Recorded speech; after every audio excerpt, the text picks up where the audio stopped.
ขอบพระคุณและความรักซึ่งมาจากองค์พระผู้เป็นเจ้าประทับอยู่กับพี่น้องทุกท่านนะครับในวันนี้ที่เราจะฟังพระวจนะของพระเจ้าในหัวข้อที่บอกว่าเมื่อเวลานั้นมาถึงวันนี้เป็นอาทิตย์ที่2ของเทศกาลเตรียมรับเสด็จที่เราจะระลึกถึงพระสัญญาของพระเจ้าที่ทรงประทานให้กับมนุษยชาติทุกคนจากชีวิตของชนชาติอิสราเอลที่พระทรงเลือกเพื่อจะเป็นท่อพระพรให้กับคนทั้งโลกในปัจจุบันนี้พี่น้องครับเมื่อเราอ่านพระวจนะของพระเจ้าตอนนี้ทำให้เราเห็นถึงความจริงที่พระเจ้าได้ทรงเปิดเผยและการเปิดเผยของพระองค์นั้นก็มาถึงในเวลาของพระองค์พี่น้องครับเมื่อเราคิดถึงชีวิตของเราทุกคนมนุษย์เราทุกคนนั้นมีวาระและเวลาที่พระเจ้าทรงประทานให้เราแต่ละช่วงเวลาของชีวิตมักจะมีเหตุการณ์ต่างๆที่อาจจะเปลี่ยนแปลงหรือเริ่มต้นสิ่งใหม่หรือมีบางสิ่งบางอย่างที่เราจะต้องคิดและใคร่ครวญแต่คริสเตียนเชื่อว่าทุกวาระและเวลานั้นเป็นของพระเจ้าพระเจ้าไม่เคยมาสายหรือช้าเกินไปหรือเร็วเกินไปแต่พระองค์ทรงมาตรงเวลาเหมือนเหตุการณ์ที่กล่าวไว้ในพระวจนะของพระเจ้าในลูกาบทที่1ในข้อที่6ในข้อ26ได้บอกว่าเมื่อถึงเดือน6พระเจ้าได้ทรงใช้ทูตกาเบรียลมาหามารีและกล่าวว่าเวลาเมื่อถึงเวลาพระมสีหาพระผู้ช่วยให้รอดมาถึงแล้วพี่น้องที่รักมีผู้เชื่อจำนวนมากมายอาจจะรู้สึกท้อแท้และคิดว่าทำไมพระเจ้าจึงล่าช้าเมื่อไรพระองค์จะเสด็จกลับมาเหมือนเมื่อย้อนกลับไปก่อนที่พระเยซูทรงบังเกิด400 ปีไม่มีการเปิดเผยของพระเจ้าให้กับคนอิสราเอลเราเรียกว่ายุคนั้นเป็นยุคมืดและในคนอิสราเอลก็ผ่านเหตุการณ์หลายๆอย่างตลอด400 ปีไม่ใช่เป็นเรื่องง่ายแต่พระสัญญาของพระเจ้าก็สำแดงให้เห็นว่าเวลานั้นมาถึงและเป็นจริงอย่างนั้นพี่น้องครับเวลาในอนาคตอาจจะมาถึงเป็นจริงนั้นเช่นเดียวกันนั่นคือการที่เราคิดถึงเทศกาลแอดแวนซ์คริสตจักรต่างๆเราก็จะแอดแวนซ์ก็คือการเตรียมรับเสด็จการเสด็จไม่ได้หมายความว่าเดี๋ยวนี้เราเตรียมรับเสด็จพระเยซูคริสต์มาแต่เป็นการระลึกถึงว่าพระองค์ทรงมาแล้วแต่พระองค์จะทรงมาอีกครั้งหนึ่งในอนาคตซึ่งเราไม่ทราบว่าเมื่อไหร่เวลาใดที่ใดพี่น้องครับซึ่งพระเจ้าจะทำให้สิ่งที่เกินความเข้าใจของมนุษย์เสมอแต่ขอให้เราวางใจในพระเจ้าวันนี้พระคำของพระเจ้าที่ผมอยากจะนำใจให้กับพี่น้องในการคิดใกล้ๆคนว่าเวลานั้นมาถึงเป็นอย่างไรประการแรกครับเวลานั้นมาถึงพระเจ้าเสด็จมาหาเรานี่คือความจริงแห่งพระวจนะของพระเจ้ามนุษย์ทุกวันนี้กำลังแสวงหาแผ่นดินสวรรค์ใช่ไหมฮะกำลังแสวงหาความหลุดพ้นด้วยกำลังของตัวเองด้วยการประพฤติดีทำดีด้วยการถือศีลกินเจต่างๆนั้นซึ่งเราทราบว่ากำลังของมนุษย์นั้นไม่สามารถที่จะทำได้นั่นเองเวลาของพระเจ้านั้นมาถึงพระองค์ก็เสด็จมาดังที่กล่าวไว้ในข้อ26ใช่ไหมครับในเดือนที่6ทูตของกาเบรียลถูกใช้ไปยังเมืองหนึ่งในกาลิลีชื่อนาซาเรตให้หาหญิงพรหมจารีคนหนึ่งพี่น้องครับพระเจ้าได้ทรงเริ่มต้นก่อนเสมอนะพระองค์ทรงเริ่มต้นพระองค์ไม่รอให้มารีเพราะว่ามารีนี่คือมารีแปลว่าผู้เป็นที่รักนะมารีแปลว่าผู้เป็นที่รักหรือผู้ที่เชื่อฟังหรือเป็นผู้ที่พระเจ้าทรงยกย่องนะฮะพระองค์ไม่รอให้มารีไปหาแต่ทรงไปหามารีและการเสด็จมาของทูตสวรรค์หมายถึงพระเจ้าเข้ามาและแทรกแซงในเวลาที่เหมาะสมที่สุดเหมือนชาวนาที่รดน้ำต้นไม้ทุกวันแต่อาจจะไม่เห็นผลเติบโตทันทีทันใดจนกระทั่งเวลาฤดูกาลนั้นมาถึงต้นไม้ก็พร้อมที่จะผลิดอกออกใบและเกิดผลพี่น้องครับบางครั้งในชีวิตของเราอาจจะอธิษฐานต่อพระเจ้านานแต่ไม่เห็นอะไรเปลี่ยนแปลงแต่เมื่อเวลานั้นมาถึงพระเจ้าทรงกับทำสิ่งที่เกินความเข้าใจของเราดังนั้นเองในพระธรรมปัญญาจารย์บทที่3ข้อที่1กล่าวว่ามีฤดูกาลสำหรับทุกสิ่ง และวาระสำหรับเรื่องราวทุกอย่างภายใต้ฟ้าสวรรค์พี่น้องครับวาระเหล่านี้กษัตริย์ดาวิดได้กล่าวไว้ในสดุดีบทที่145ข้อที่8บอกว่า18บอกว่าพระเจ้าทรงอยู่ใกล้คนที่ร้องทูลพระองค์นั่นคือทางแห่งฤดูกาลของชีวิตที่พระเจ้าทรงอยู่ใกล้เราเสมอดาวิดเราฟังเรื่องของดาวิดมานานใช่ไหมพระเจ้าได้ทรงเตรียมชีวิตและในเวลานั้นพระเจ้าทำกิจในชีวิตของดาวิดนั้นเองพระองค์ทรงเสด็จมาหาเราเพื่อที่จะ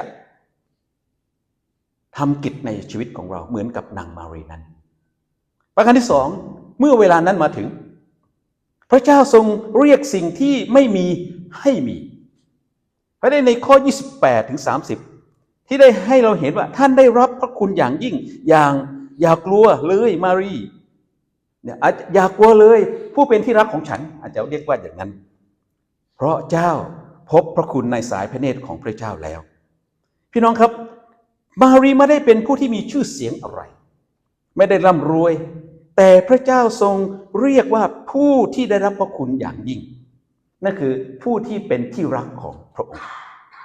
และนางมารีได้ตอบสนองเสียงเรียกของ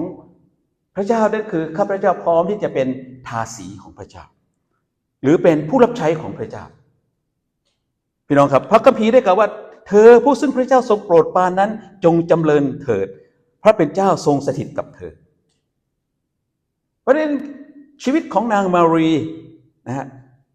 พระเจ้าได้ทรงมองเธอเป็นผู้เป็นที่รักพี่น้องครับในชีวิตของเราพระเจ้าทรงเรียกเราให้เป็นที่รักของพระองค์แม้ว่าเราอาจจะไม่มีค่าอะไรแต่พระองค์ทรงให้เรามีค่าพระองค์ทรงเรียกสิ่งที่ไม่มีให้มีเหมือนมารีที่ได้สัมผัสถึงคุณค่าแห่งชีวิตนั้นและเธอตอบสนองเสียงขององค์พระผู้เป็นเจ้าพี่น้องครับแม้ว่าโลกอาจจะมองเราไม่เหมือนที่พระเจ้ามองโลกอาจจะมองเราด้วยความเกลียดชังด้วยความไม่อะไรแล้วแต่ที่ทำให้เรารู้สึกเราซัฟเฟอร์ที่ทำให้เรารู้สึกไม่มีความสุขแต่พระเจ้าทรงมองเราพระเจ้าทรงเมตตาต่อเราเพราะนั่นเองพี่น้องครับใน1 ซามูเอลบทที่16ข้อที่7ซามูเอลได้กล่าวว่ามนุษย์ดูที่ภายนอกแต่พระเจ้าทรงดูจิตใจพระเจ้าทรงดูจิตใจของเราที่อะไรครับให้พระองค์มอบให้พระองค์เหมือนนางมารีนั้นที่มอบคันของเธอให้กับพระกุมารเยซูและอาจารย์เปโลก็ย้ำอีกว่าพระเจ้าผู้ทรงเรียกสิ่งที่ไม่มีให้มีและอาจารย์เปโลจึงสัมผัสว่าชีวิตของท่านอาจารย์เปโลนั้นไม่มีดีอะไรเลยแต่เมื่อเขาได้สัมผัสถึงการมาหาของพระเยซูคริสต์ในชีวิตของเปโลทำให้ชีวิตของเปโลนั้นมีพลังรับใช้พระเจ้าปฏิบัติรับใช้พระองค์พี่น้องครับในชีวิตของเราแม้ว่าเราอาจจะไม่มีดีอะไรเลยแต่พระเจ้าทรงเห็นสิ่งที่ดีในชีวิตของเราแน่นอนประการที่3เมื่อเวลานั้นมาถึงพระเจ้าสำแดงพระประสงค์แก่เรานั่นคือดูเถิดเจ้าจะตั้งครรภ์และคลอดบุตรชายจงเรียกนามของท่านว่าเยซูพี่น้องครับเมื่อเวลาของพระเจ้ามาถึงพระองค์ไม่เพียงทำให้เกิดการเปลี่ยนแปลงแต่ยังสำแดงแผนการที่ยิ่งใหญ่กว่าที่เราจะเข้าใจและการที่มารีได้ตั้งครรภ์แสดงว่าแผนการของพระเจ้าที่ยิ่งใหญ่ที่สุดในประวัติศาสตร์ของโลกเกิดขึ้นแล้วในเวลาที่มนุษย์คาดไม่ถึงแผนการของพระเจ้านั้นยิ่งใหญ่ที่สุดเหมือนกับการเตรียมงานใหญ่ของคริสตจักรของเราเมื่อปีที่แล้ว25 ปีปีนี้เขาปี26ใช่ไหมพี่น้องไม่รู้พระเจ้าทรงใช้เหตุการณ์อะไรต่างๆมากมายตลอด25 ปีนำผู้คนมาหาพระองค์แต่เมื่อพระเจ้าทรงบอกให้เริ่มต้นพระองค์ได้ทรงเปิดเส้นทางเตรียมคนเตรียมทรัพยากรเกินความคาดหวังที่พระเจ้าให้แม้ว่าสิ่งนั้นไม่มีพระเจ้าก็ให้มีเกิดขึ้นอันนี้เยเรมีบทที่29ข้อ11บอกว่าเรารู้แผนการที่เรามีไว้สำหรับเจ้าพระเจ้าทรงรักคริสตจักรของเราพระเจ้าทรงเชื่อชีวิตของเรา พระเจ้าทรงมีแผนการที่ดีในชีวิตของท่านและในอิสยาห์บทที่55ข้อที่9กล่าวว่าความคิดของเราสูงกว่าความคิดของเจ้าพี่น้องครับนี่คือสิ่งที่พระเจ้ากำลังเปิดเผยให้เราเห็นและนำไปสู่ประการที่สุดท้ายก็คือเมื่อเวลานั้นมาถึงพระเจ้าจะทำให้สำเร็จตามพระสัญญาเพราะเองเมื่อเราอ่านต่อเนื่องไปจนถึงบทโยกาบทที่1ข้อ32จนถึงข้อที่33ก็จะเป็นเรื่องที่ต่อเนื่องแม้ข่าวที่มารีได้รับนั้นจะยิ่งใหญ่และดูเป็นไปไม่ได้แต่พระเจ้าตรัสว่าพระเยซูคริสต์จะครอบครองและพระสัญญาต่อดาวิดจะสำเร็จเพราะในเมื่อเราศึกษาพระเจ้าของพระเจ้าตลอดประวัติศาสตร์อิสราเอลนะฮะถ้าใครเรียนพระคัมภีร์เนี่ยพระเจ้ามีแผนการมาแต่ละยุคพระเจ้าใช้คนแต่ละยุคแต่ละสมัยและเวลาของพระเจ้าไม่ใช่เป็นเวลาแห่งการไม่ได้เป็นเพียงเวลาแห่งการเริ่มต้นแต่เป็นเวลาแห่งการสำเร็จตามพระสัญญาพระเจ้าได้เริ่มต้นแล้วแต่เดี๋ยวนี้พระสัญญาของพระเจ้าก็กำลังออนเวิร์ดไปนะฮะพระเจ้าของเรากำลังออนเวิร์ดไปในสิ่งที่มีอยู่นั้นออนเวิร์ดไปไหนไปจนกว่าพระเยซูเสด็จกลับมาพี่น้องครับเหมือนครอบครัวที่อธิษฐานเพื่อคนที่เรารักบางครั้งทำไมพระเจ้าจึงไม่ให้เขาได้รู้จักกับพระเจ้าแต่ตัดสินใจต้อนรับพระเยซูคริสต์แต่ไม่นานคำอธิษฐานก็จะสำเร็จเวลานั้นก็จะมาถึงพี่น้องครับขอพระเจ้าทรงช่วยเราเพราะว่าเวลาของพระเจ้านั้นไม่ล่าช้าเหมือน2 เปโตรบทที่3ข้อที่9ว่าพระองค์ไม่ทรงล่าช้าดังที่หลายคนคิดและอาจารย์เปโตรก็ได้สนับสนุนความจริงนี้ก็คือแต่เมื่อครบกำหนดพระเจ้าได้ทรงส่งพระบุตรของพระองค์ลงมานะฮะจากสตรีเพศผู้ถือกำเนิดใต้ธรรมบัญญัตินี่คือความจริงครับเพราะว่าเราอยู่ในธรรมบัญญัติอยู่ใต้ธรรมบัญญัติและธรรมบัญญัตินั้นไม่สามารถที่จะปลดปล่อยเราจากความบาปผิดได้นั่นเองเมื่อครบกำหนดเมื่อเวลานั้นมาถึงพระเจ้าทรงใช้พระบุตรของพระองค์นี่คือพระสัญญาของพระเจ้าที่สำเร็จตามพระสัญญาครับเพราะในเหตุนั้นในลูกาบทที่1เนี่ยตลอดทั้งบทเราจึงเตือนให้เราว่าเวลาของพระเจ้าแม่นยำที่สุดและเมื่อเวลานั้นมาถึงให้เราจำไว้ว่าอะไรครับพระเจ้าเสด็จมาหาเราพระเจ้าทรงเรียกสิ่งที่ไม่มีให้มีพระเจ้าจะสำแดงพระประสงค์ที่ยิ่งใหญ่กว่าที่เราคิดและพระเจ้าจะทำให้พระสัญญานั้นสำเร็จผล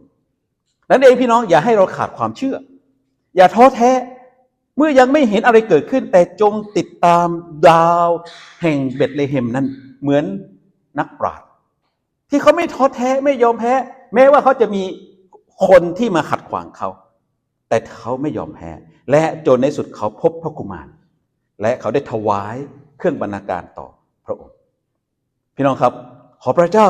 ที่จะให้เรามีความเชื่อมีความหวังในการดำเนินชีวิตอยู่ในพระเจ้าจนกว่าพระองค์เสด็จกลับมาอีกครั้งหนึ่งในอนาคตตามพระสัญญานิรันดร์ของพระองค์เพราะการเสด็จมาครั้งที่2ของพระเยซูคริสต์นั้นมีความหวังอันน่ายินดีของผู้เชื่อทุกคนเหมือนที่หมอลูกา